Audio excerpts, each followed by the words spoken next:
Good morning प्यारे बच्चों। Math under 16 पे आप सभी बच्चों का स्वागत है। बच्चों, आज हम कक्षा 8 की प्रश्नावली 1.1 के बारे में अध्ययन करेंगे, क्योंकि बाकी की सभी प्रश्नावलियां हट गई है।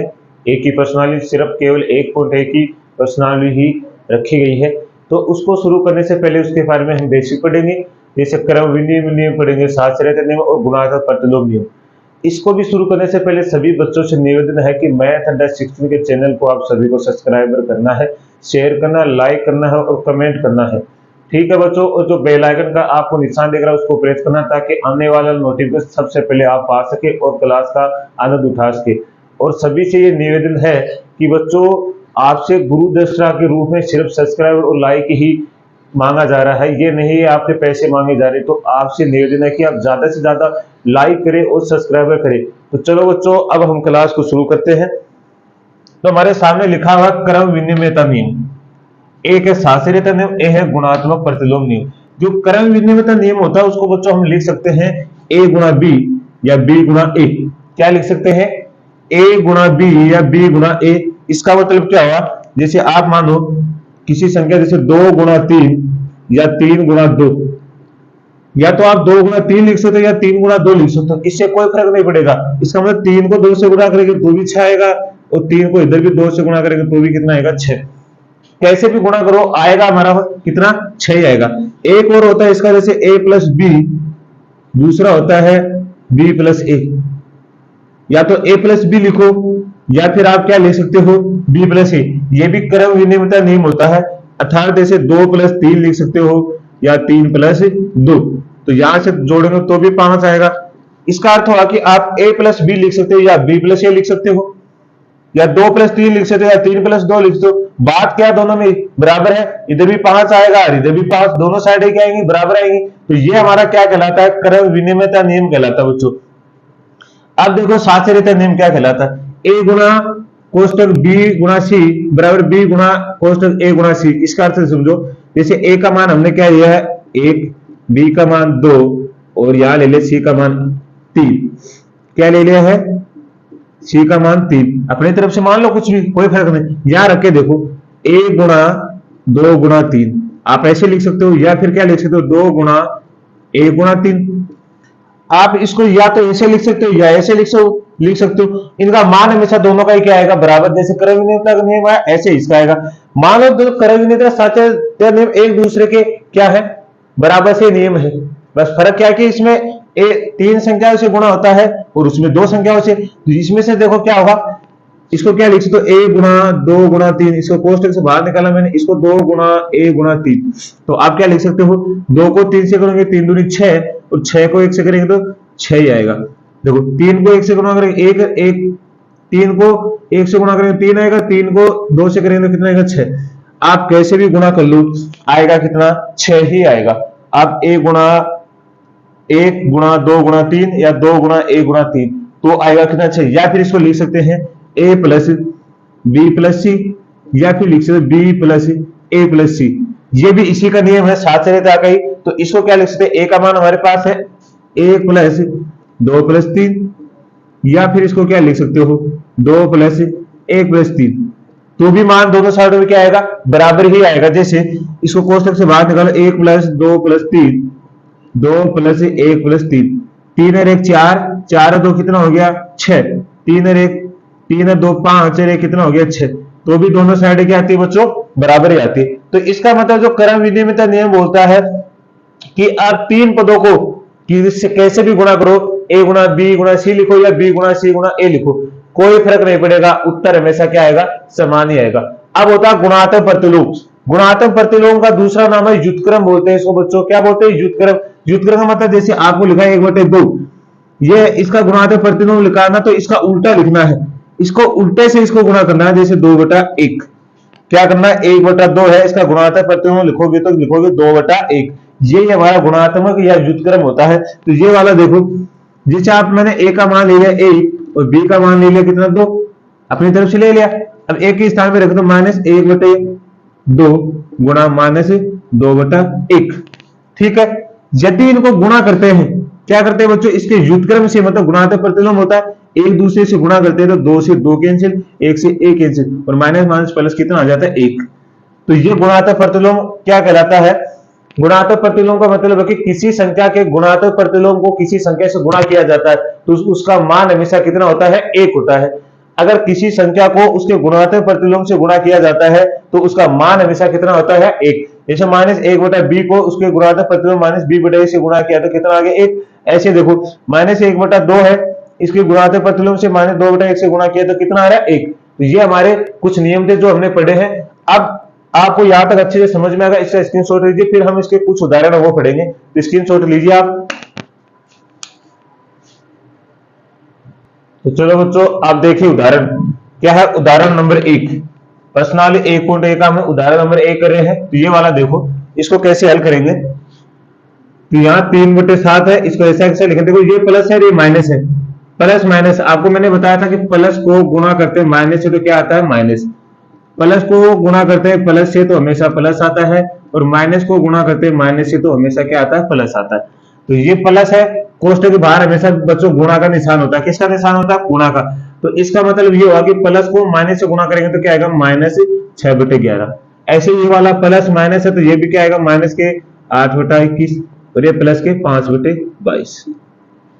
अब आपको ये देखना है कि कोई ऐसा है कि जो एक ही पार्टी में आ रहे हैं दोनों। देखो ये 11 और 22 एक ही पार्टी में आते हैं, 7 और 21 एक ही पार्टी में, तो इनको एक तरफ कर लो, अलग अलग तरीके में लिख लो। जैसे लिखो 3/7 -8/21 प्लस 5/22, इधर लिख लो 6/11। लिख लिया। अब ये एक एक हो गया। अब इनका एलसीएम लेने में ज्यादा प्रॉब्लम नहीं होगी, आसानी से ले सकते हैं। इनका तो कितना आएगा बच्चों? 21 और इनका कितना आएगा? 22, क्योंकि 22 में 22 का भाग भी जाता है और 11 में 11 का भी भाग 22 में जाता है। 7 का भाग 21 में जाता है, 21 का भाग 21 में भी जाता है, जिसका मतलब दोनों साइड में भाग जा रहा है। तो वही एलसीएम लेना, जो दोनों ही संख्या जो नीचे लिखी हुई इन दोनों संख्या भाग जाना चाहिए, वही हमें क्या लेना? एलसीएम लेना। इन दोनों संख्या का संख्या में भाग जाता है, इन दोनों में से किसी एक को ले लेना। और अगर नहीं आता है फिर भी अगर आपको कोई प्रॉब्लम होता है, इन दोनों संख्या को गुणा करके यहां लिख सकते हो। इन दोनों संख्या को गुणा करके यहां लिख सकते हो, तो वो भी हमारा क्या? एलसीएम है।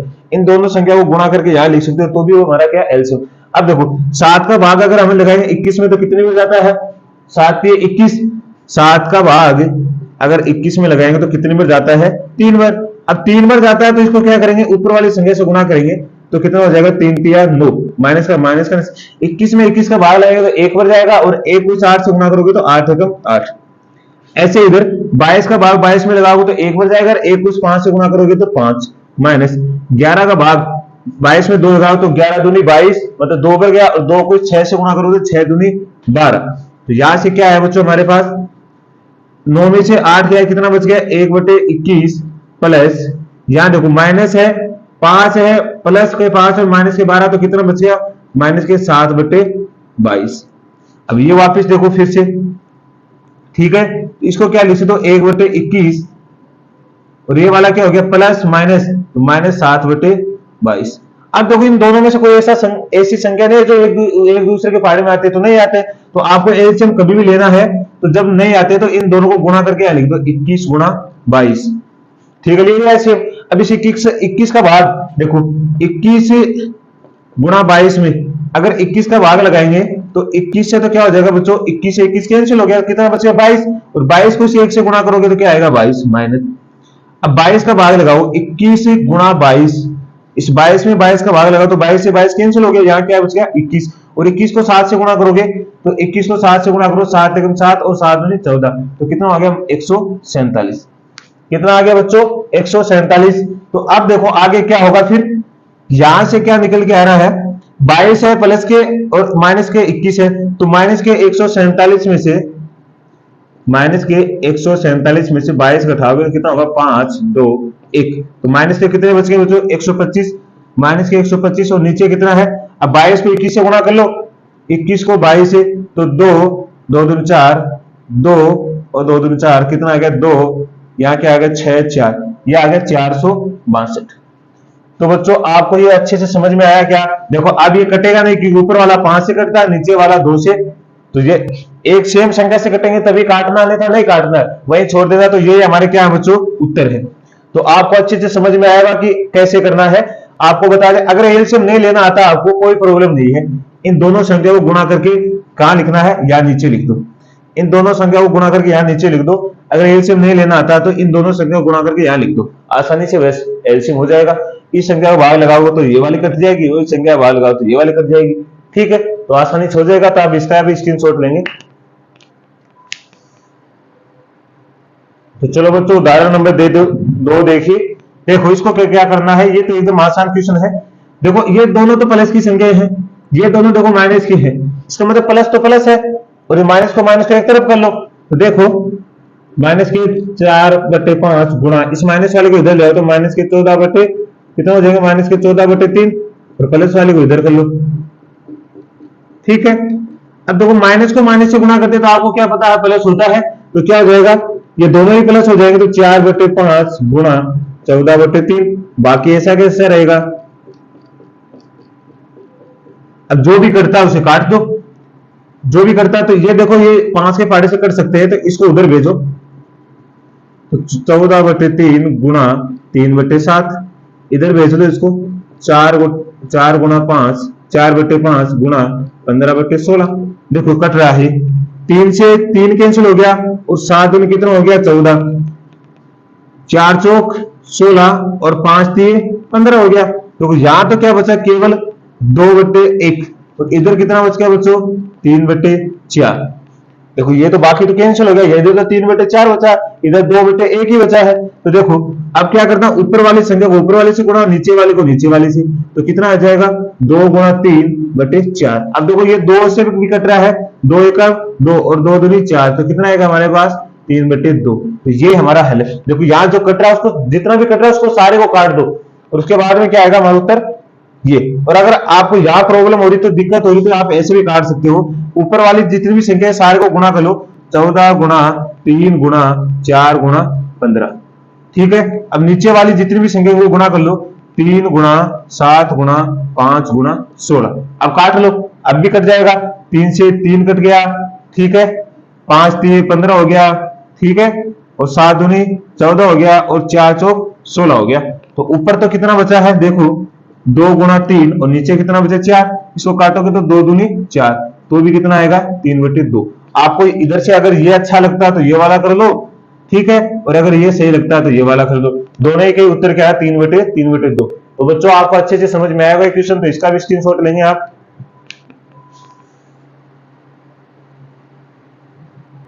तो अगला उदाहरण देखिए बच्चों, बहुत ही आसान क्वेश्चन है, आपको बिल्कुल भी कोई परेशानी नहीं होगी इसमें। देखो ये हो गया 2/5, इसको कोष्टक से बाहर निकालना चाहोगे तो क्या होगा, माइनस के 3/7, ये माइनस के 1/14 लिखा। इसको गुणा कर लो, 3 को 3 से गुणा करोगे तो ऊपर वाले को ऊपर वाले से कितना हो जाएगा बच्चों 9, और नीचे वाले को नीचे वाले से तो 7 समझो 35। ठीक है, कोई प्रॉब्लम तो है ही नहीं आपको। अब क्या करना, इन दोनों को भी गुणा कर लो। तो ये क्या होगा, ऊपर वाले को ऊपर वाले से गुणा करेंगे तो माइनस के 6, और नीचे वाले को नीचे वाले से गुणा करेंगे तो कितना होगा 35। इसका मतलब क्या है 1/14 माइनस 9/35। अब देखो इन दोनों के नीचे क्या है 35 है, क्या है 35 है, तो इनको एक स्थान पे ले लो दोनों को। तो क्या करोगे, माइनस के 6/35 माइनस के 9/35, इधर माइनस के 1/14। ठीक है, अब इन दोनों का पहले एलसीएम ले लो, इसको छोड़ दो एक बार के लिए, ये इन दोनों का लेंगे तो कितना आएगा 35। 35 में 35 का भाग लगाएं तो कितने में जाएगा, एक बार, और एक को 6 से गुणा करें तो माइनस के 6, या माइनस का निशान। फिर 35 में 35 का भाग लगाएगा, एक बार जाएगा, एक को 9 से गुणा करोगे तो माइनस के 9। इधर ये ऐसा कैसा रहेगा, तो इधर लिखो फिर, तो ये माइनस के 9 6 और माइनस के 9 कितना हो गया, माइनस के 15/35, और इधर हमारा कितना माइनस के 1/14। अब इन दोनों का एलसीएम देखो कि 35 और 14, इसका एलसीएम क्या ले सकते हो। अगर आपको एलसीएम नहीं लेना था तो इसका भी एक तरीका है, आप इस 35 और 14 को क्या करना है, अभाज्य गुणनखंड विधि से हल कर लो, 14 और 35। अब पहले इसमें जिसका भाग जा रहा है उसका लगाओ। देखो इसमें 2 का जा रहा है तो 7, और इसमें 35 में जाता नहीं है। अब इसमें 5 का भाग जा रहा है, देखो इधर इस 7 में तो नहीं जाता है, लेकिन इस 35 में जाता है, 7 पंजो 35। अब देखो 7 का जा रहा है, 7 एकम 7, इसको गुणा करो, 3 गुणा 5 गुणा 7, 7 पंजो 35, कितना हो गया 7 पंजो 35, और 35 को 2 से गुणा करोगे तो कितना हो जाएगा 70। 35 दूनी कितने होते हैं 70, तो इन दोनों का एलसीएम कितना आ गया 70। ऐसे भी आप निकाल सकते हो इस विधि से, गुणनखंड अभाज्य गुणनखंड विधि से। ठीक है, तो अब देखो आगे, अब देखो 35 का भाग लगेगा 70 में, तो 35 दूनी 70 होता है, कितने में भाग जाता है 2 बार, तो 2 को इस 15 से गुणा करेंगे तो 15 दूनी 30, कितना हो जाएगा 30, माइनस का 14 का भाग लगाओ 70 में, तो 14 पंजे कितने होते हैं 70, 14 का भाग लगाओगे 14 का भाग 5 में जाता है 70 में, तो 14 पंजे 70 और 5 को इस गुणा करोगे तो कितना होगा माइनस के 5, बराबर में क्या आएगा माइनस के 30 और माइनस के 5 कितने, माइनस के 35 बटे 70, देखो तो कट रहे हैं 35 एकम 35 और 35 दूनी 70, तो माइनस का कितना आ गया 1/2। तो बच्चों ये एकदम देखो आसान था, कोई प्रॉब्लम ही नहीं थी क्वेश्चन में, तो आपको इसका भी स्क्रीनशॉट लेना है, और आपको कहीं भी प्रॉब्लम होती है तो आप कमेंट के माध्यम से बता सकते हो कि सर मेरे को यही प्रॉब्लम है, अगली क्लास में फिर वापस बता देंगे, ठीक है, तो आप इसका भी स्क्रीनशॉट लेंगे।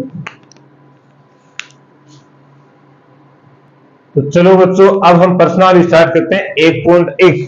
नई वाली बुक में नए सिलेबस के हिसाब से पढ़ रहे हैं, पुरानी बुक के हिसाब से नहीं पढ़ रहे हैं, नई बुक के हिसाब से, नए सिलेबस के हिसाब से। तो नए सिलेबस में है 1.1 की प्रश्नावली, मात्र उसमें 2 क्वेश्चन है। तो ये पहला क्वेश्चन लिखा है, इसमें बताना कि इसमें कौन सा गुण धर्म लग रहा है, जो मैंने आपको पहले ही बताया, साहचर्य नियम, क्रम विनिमयता नियम और गुणात्मक प्रतिलोम नियम। तो देखो बच्चों अब आपको ये अच्छे से दिखाई दे रहा होगा, ये कौन सा लिखा है a गुणा बी, क्या है देखो, इसको a माना इसको b माना, और इधर क्या लिखा b गुणा a, ये लिखा a गुणा b और ये लिखा b गुणा a।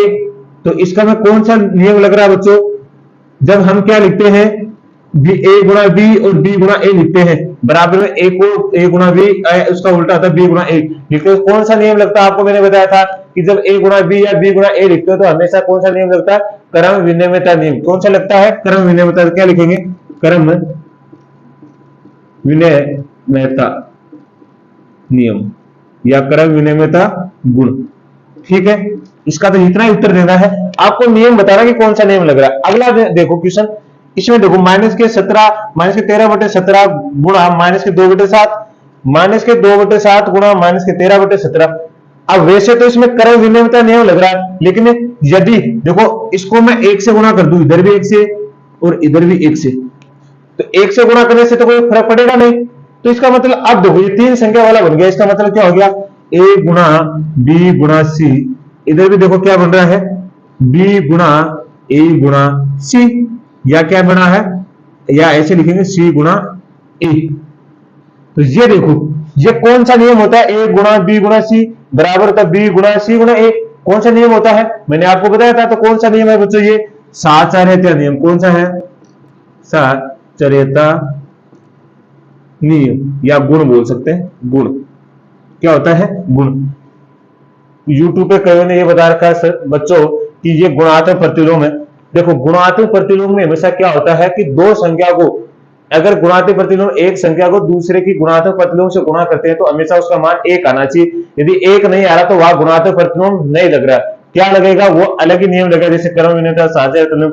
जैसे देखो गुणात्मक प्रतिलोम क्या लिखता है, जैसे 1/b है, a/b है, इसका जो गुणात्मक प्रतिलोम या व्युत्क्रम, गुणात्मक प्रतिलोम को मतलब इसका उल्टा गुणा करो, मतलब क्या करना है b/a से गुणा करो, तो 2a से a कट गया और b से b कट गया, a से a कट गया, मान कितना आ गया 1। यदि 1 आएगा तभी कौन सा नियम लगेगा, गुणात्मक प्रतिलोम नियम लगेगा, अन्यथा गुणात्मक प्रतिलोम नियम नहीं लगेगा। अब यहां देखो माइनस के 19/29 और इसका उल्टा करके, इसका उल्टा लिखा जा रहा है 29/-19 और मान कितना आ रहा है 1। तो आपको ये बताना, मैंने नियम बताया आपको कि जब अभी बता दो, ये वाला गुणात्मक प्रतिलोम है, इसका उल्टा करके लिखा है, तो देखो इसका उल्टा करके इसके उल्टे से गुणा किया गया, इसका मतलब मान कितना 1। तो ये कौन सा नियम है, गुणात्मक प्रतिलोम, या फिर इसको बोल सकते हैं ओब्लिक में व्युत्क्रम, क्या है व्युत्क्रम नियम या गुण। तो देखो बच्चों कितना आसान था, सिर्फ ये बताना था कौन सा नियम लग रहा है, तो अच्छे से समझ में आएगा, इसका भी स्क्रीनशॉट लेंगे आप।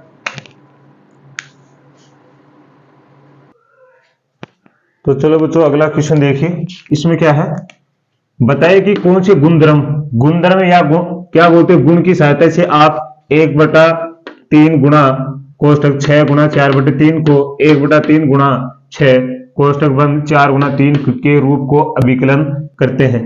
तो देखो क्या हम इसको ऐसे लिख सकते हैं, 1/3 गुणा 6 गुणा 4/3 बराबर कर लेंगे एक बार के लिए, ठीक है, फिर तभी नियम का पता चल जाएगा हमें, 3 गुणा 6 गुणा 4/3।